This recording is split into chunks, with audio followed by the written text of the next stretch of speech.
Well, hello everyone, and welcome back to another character breakdown in the mobile game Marvel Realm of Champions.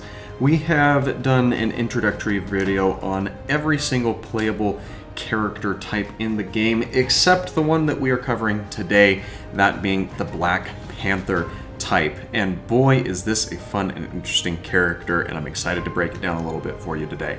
So if you're looking forward to my analysis and suggestions on this, make sure you leave a like on today's video, and if you haven't done so already, make sure you subscribe so you never miss a daily upload. So, Black Panther.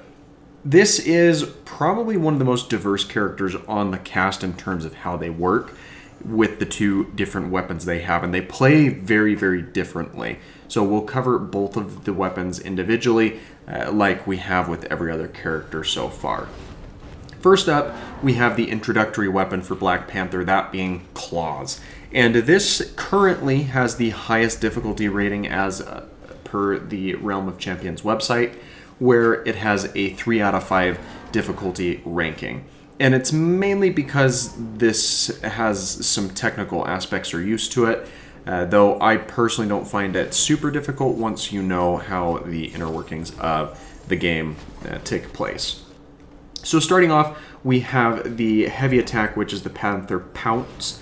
This involves Black Panther charging a leaping attack as she leaps forward or dashes forward and deals slashing damage against the opponent. Helps her close a little bit of the gap if the character is retreating or standing a little bit further off. So definitely a good tool to use and keep in mind of something that can bolster the overall efficiency of this character.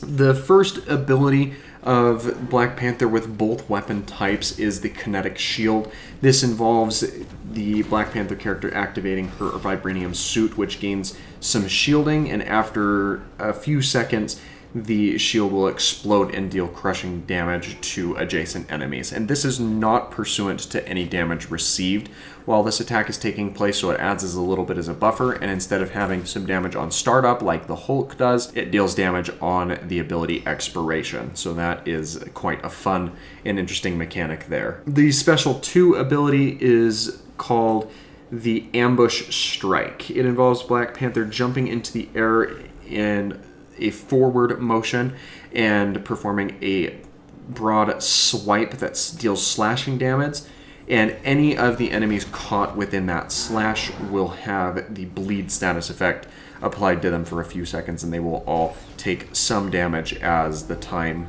ticks through and expires there.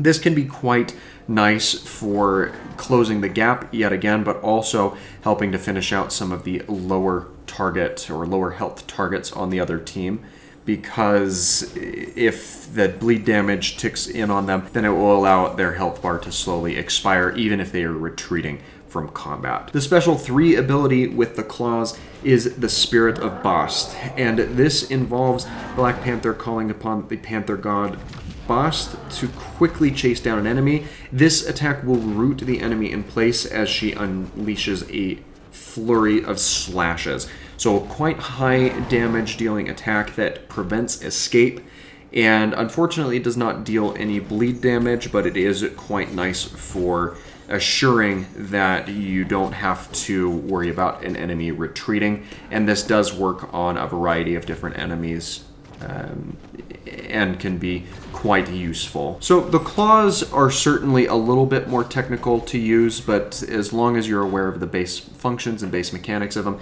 you really don't need to be too concerned. So let's switch over and talk a little bit about the spear. And the spear is a little bit easier to use, especially because it has some additional versatility.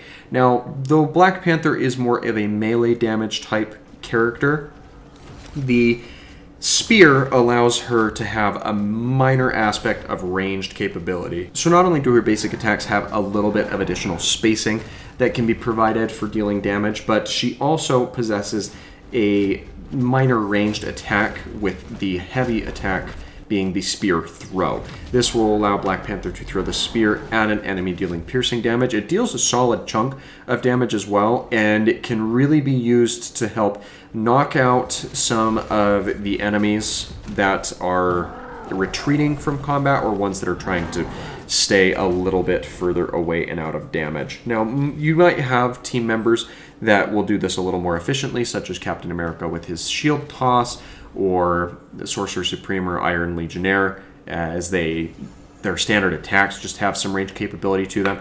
But this is quite a heavy hitting attack that will help close the gap a little more efficiently. We've already talked about the Kinetic Shield and how that works. There's no difference with this weapon equipped. So we can then talk about the second special ability with the spear equipped, which is the Feral Stab. This involves Panther dashing forward and unleashing a series of rapid strikes at the enemies in front of her, and this will deal piercing damage. The final hit of this attack will apply bleed to any of the characters caught within that last slash as it goes forward, and that acts similar to the ambush strike from the claws weapon, where it allows the remaining bits of that health bar to drain down or deal some other much needed damage over time. The third ability with the spear is quite interesting. It is the Hunting Grounds.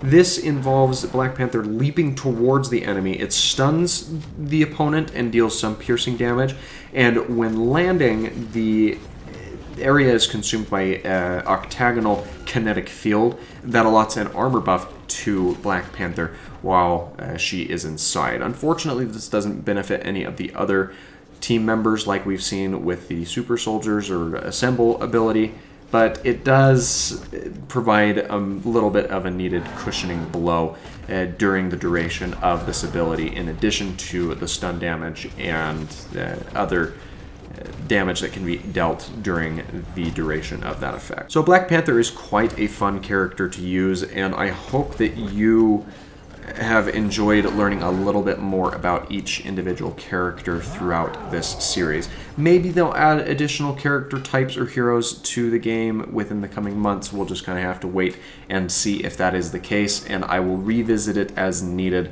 if there are any other updates. But if you have questions or concerns about other in-game mechanics, feel free to let me know in the comments down below, and I'm happy to provide a little more insight after doing some research and learning a little bit more about it myself. So thanks again for taking the time to watch today's video, and I hope that you have an absolutely fantastic rest of your day.